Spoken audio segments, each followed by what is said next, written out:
उत्तर प्रदेश की 9 सीटों पर हो रहे उपचुनाव के नतीजे आ चुके हैं, लेकिन इन 9 सीटों में कानपुर की सीसामऊ विधानसभा एक ऐसी सीट थी जिस पर सभी की नजरें टिकी हुई थी। भाजपा सपा के किले को भेदना चाहती थी, वहीं सपा अपनी साख को बचाने के लिए अपनी पूरी जोर आजमाइश कर रही थी। लेकिन इस बार फिर एक बार समाजवादी पार्टी ने इस पार्टी पर विजय पताका फहराई है। एक समय पर यह सीसामऊ सीट कांग्रेस का गढ़ मानी जाती थी, लेकिन बीते 10 सालों में समाजवादी पार्टी ने यहां अपनी स्थिति काफी मजबूत कर ली है और इस सीट से सपा नेता इरफान सोलंकी लगातार 3 बार से चुनाव जीतते रहे हैं। लेकिन एक अग्निकांड के बाद से उन्हें जेल जाना पड़ा, जिसके बाद से ये सीट खाली हो गई थी, जिसके बाद से उपचुनाव करवाए गए थे। वहीं इरफान सोलंकी के जेल जाने की वजह से सपा की प्रतिष्ठा दांव पर लगी हुई थी, जिसके बाद समाजवादी पार्टी ने इमोशनल कार्ड खेलते हुए इरफान सोलंकी की पत्नी नसीम सोलंकी को चुनावी मैदान पे उतारा था, जिन्होंने बीजेपी के प्रत्याशी सुरेश अवस्थी को लगभग 8,629 वोटों से करारी मात दी है। आपको बता दें कि यहाँ पर सपा को 69,666 वोट मिले, वहीं बीजेपी को 61,037 वोट मिले हैं। आपको बता दें कि कानपुर की सीसामऊ सीट पर 20 नवंबर को वोटिंग हुई थी और आज यानी कि 23 नवंबर को मतगणना हुई, जिसमें सपा ने जीत हासिल कर ली।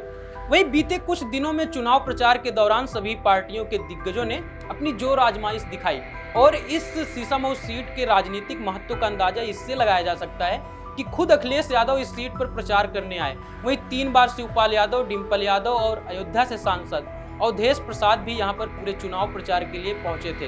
वहीं बीजेपी की बात करें तो भाजपा की ओर से सीएम योगी आदित्यनाथ ने रोड शो और जनसभाएं भी की थी।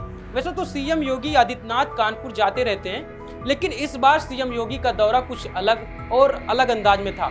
वह बड़े नेताओं से कम और आम लोगों से ज्यादा मिल रहे थे। खुद बैठकर बूथ सेक्टर, शक्ति केंद्र और तमाम मोर्चों के पदाधिकारियों से संवाद किया और हर हाल में सीट को जीतने की गणित बनाई। लेकिन जब नतीजे सामने आए तो योगी आदित्यनाथ के लिए और भाजपा के लिए जो नतीजे थे वो निराशाजनक रहे। वही सीट के इतिहास के बारे में बात करें तो साल 2007 में सीसामऊ सीट पर कांग्रेस के संजीव दरियाबादी ने जीत हासिल की थी। वहीं पहली बार साल 2012 में सपा के इरफान सोलंकी ने इस सीट को जीतकर सपा की झोली में डाला था और 2022 तक अपनी स्थिति मजबूत करते हुए लगातार जीत हासिल की थी। चूंकि 2022 का विधानसभा चुनाव जीतने के बाद उन्हें आगजनी के एक मामले में जेल जाना पड़ा। ऐसे में खाली हुई सीट पर सपा ने उनकी पत्नी नसीम सोलंकी को टिकट दिया था।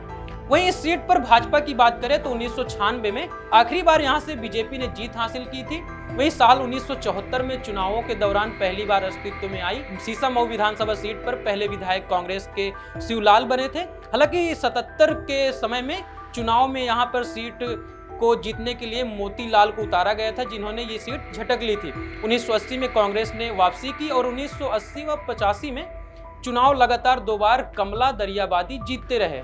वहीं 1989 के चुनाव में यहां से जनता दल के टिकट पर शिव कुमार बेरिया विधायक चुने गए। इसके बाद 1991 से 1996 तक यह सीट 3 बार बीजेपी के राकेश सोनकर ने जीत हासिल की।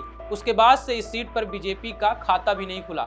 लेकिन इस पूरे चुनावी दौर को और जो नतीजे हैं उसको देखकर आप क्या सोचते, क्योंकि लगातार भाजपा की तरफ से हुंकार भरी जा रही थी और भाजपा ने सारी ताकत झोंक दी थी इस सीट पर और समाजवादी पार्टी ने भी। जिसके बाद से नतीजे आए तो सामने ये आया कि इरफान सोलंकी की पत्नी नसीम सोलंकी ने समाजवादी पार्टी की झोली में ये सीट डाल दी है।